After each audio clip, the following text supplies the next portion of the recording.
नमस्कार, मैं हूं माही सिंह और आप देख रहे हैं नेक्स्ट 9 न्यूज। आज बात करने वाले हैं आकाश आनंद और चंद्रशेखर आजाद की। चंद्रशेखर आजाद, आपको पता ही होगा, जिस तरीके से अब देश में एक अलग तरीके की राजनीति करते हुए नजर आ रहे हैं, वहीं आकाश आनंद एक एग्रेसिव मोड में नजर आ रहे हैं और जिस तरीके से वो अपनी ऑडियंस को कहीं ना कहीं अपने पाले में करने की कोशिश कर रहे हैं, वो उनको ही उल्टा पड़ते हुए भी नजर आ रही है। आपको बता दें, जिस चंद्रशेखर आजाद लगातार लोगों के बीच में जाना, जनसभाएं करना, वो इसके पहले भी बिहार में या फिर तरीके की देख लीजिए, जिस तरीके से लोगों के बीच में वो जाना, चाहे वो किसी भी महिला अन्याय कहीं हो रहा हो, बच्चों को लेकर रामपुर में मामला सामने आया, स्कूल में उन्होंने धरना प्रदर्शन किया, तो कहीं ना कहीं वो जमीनी स्तर पर जाकर लोगों से जुड़ने का काम कर रहे हैं। लेकिन वहीं आकाश आनंद जिस तरीके से एग्रेसिव मोड में दिखाई दे रहे हैं, तो अब ऐसे में दोनों का कंपैरिजन होने लग गया है। अब ऐसे में क्या ये दोनों एक दूसरे के आमने सामने जिस तरीके से हैं, क्या आने वाले दिनों में इनका गठबंधन हो सकता है या नहीं, ये बड़ा सवाल है। आज इन्हीं सब बातों पर चर्चा करेंगे, लेकिन उससे पहले जानते हैं कि आखिर आकाश आनंद इतना चंद्रशेखर आजाद को लेकर अग्रेसिव क्यों दिखाई देते हैं।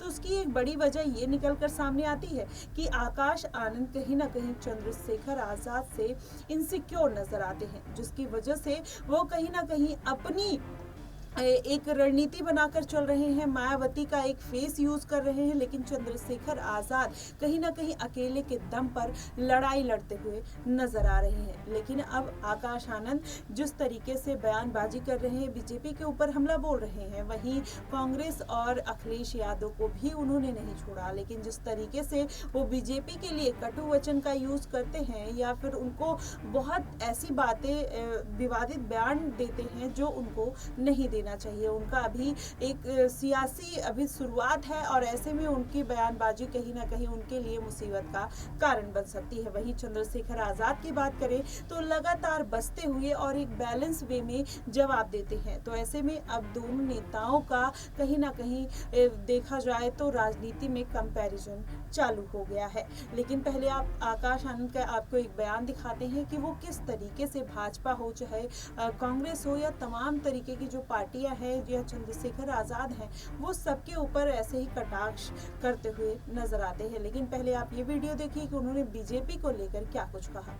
चलाता है साथियों, इन सरकारों ने, भाजपा की सरकार बुलडोजर की सरकार नहीं, यह आतंकवादियों की सरकार है, अपनी आवाम को गुलाम बनाकर रखा है। ऐसी सरकार का समय आ गया है अब खत्म होने का, और यहाँ पर बहुजन समाज पार्टी की सरकार बनाकर, बहन जी को प्रधानमंत्री बनाकर यहाँ पे उत्तर प्रदेश में बहुजन समाज पार्टी का राज कायम करने का।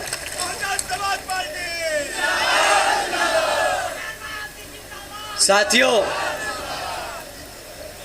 अगर हमारी बात थोड़ी ज्यादा छुप गई हो और इलेक्शन कमीशन को लगे कि हमें तालिबान नहीं बोलना चाहिए था या भाजपा को आतंकवादी नहीं बोलना चाहिए था, तो हम उनसे दरख्वास्त करेंगे कि यहाँ उतर के आके देखें और गांव-गांव में घूमें और पता करें कि यहाँ के जो बहन बेटियाँ हैं, जो हमारे युवा हैं, वो किस हालत में जी रहे हैं। वो खुद समझ जाएंगे कि जो हमने कहा वो गलत नहीं, वो सत्य है, वो सच है, वो हमारी आवाम आज जी रही है। साथियों, रोजगार पर एक और टिप्पणी करी थी आदरणीय प्रधानमंत्री जी ने। उन्होंने कहा था कि भाई सरकारी नौकरियां नहीं है तो क्या हुआ, सरकारी नौकरियां नहीं है तो क्या हुआ, भाई पकोड़े तो तल रहा है ना, वो भी तो रोजगार है। अब आप ही बताइए, इतनी पढ़ाई लिखाई कराकर अपने बच्चे को आप पकोड़ा तलवाएंगे क्या?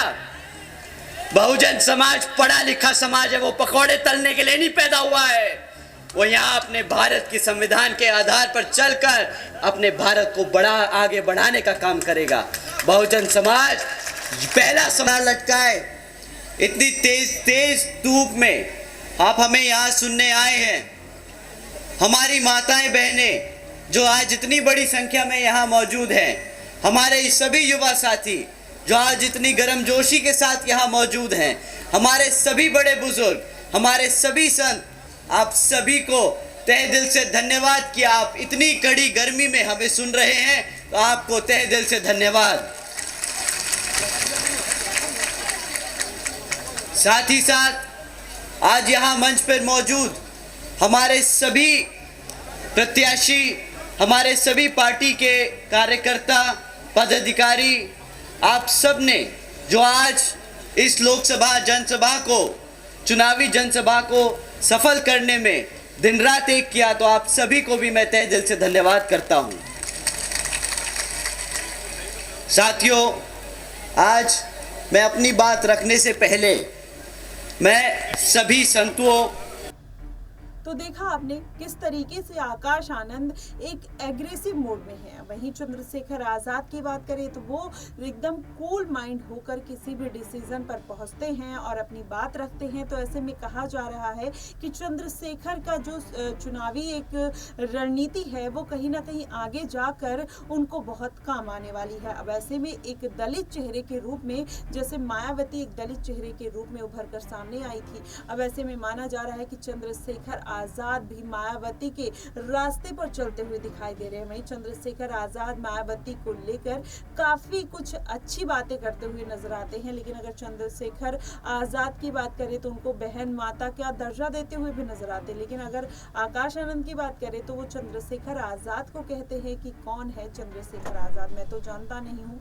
ऐसे लोग जिन्होंने आज तक एक चुनाव नहीं जीता, एक पंचायत का चुनाव नहीं जीता, तो ऐसे में हम उनसे क्या उम्मीद कर सकते हैं। ये सारी बातें करते हुए कहीं ना कहीं आकाश आनंद दिखाई देते हैं। लेकिन अब ऐसे में जो दोनों नेताओं की छवि है कहीं ना कहीं समाज में एक अलग अलग तरीके के क्राइटेरिया बनाते हुए नजर आ रही है। अब देखना होगा कि इन दोनों नेताओं में वाकई कौन कमाल करके दिखा पाता है। क्या मायावती का जलवा कायम रहेगा या चंद्रशेखर आजाद ने जिस तरीके से नई बिसात बिछाई है वो उसमें कामयाब होते हुए नजर आएंगे। लेकिन उसके पहले जिस तरीके से अब मायावती ने दिल्ली में अपना रुख किया है, ऐसे में माना जा रहा है कि चंद्रशेखर आजाद भी उनसे पीछे नहीं है।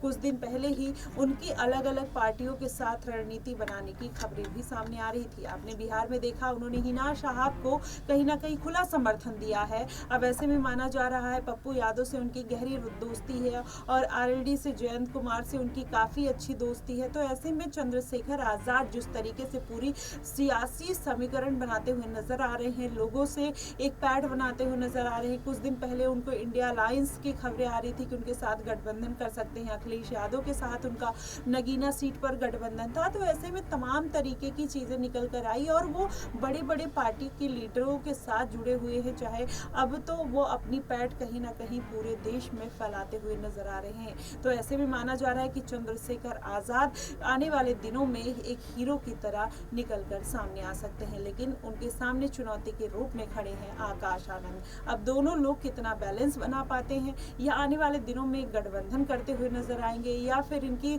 जो दुश्मनी कह लीजिए वो एक दोस्ती में बदलती हुई नजर आएगी या नहीं, आप हमें कमेंट सेक्शन में जरूर बताइएगा कि आकाश आनंद या फिर चंद्रशेखर आजाद जिस तरीके की दलितों की राजनीति करते हैं, दोनों में से बेहतर नेता कौन निकलकर सामने आ सकता है, आप हमें कमेंट सेक्शन में जरूर बताइएगा। फिलहाल के लिए बस इतना ही। देश और दुनिया की तमाम खबरों के लिए हमारे साथ बने रहिए नेक्स्ट 9 न्यूज पर।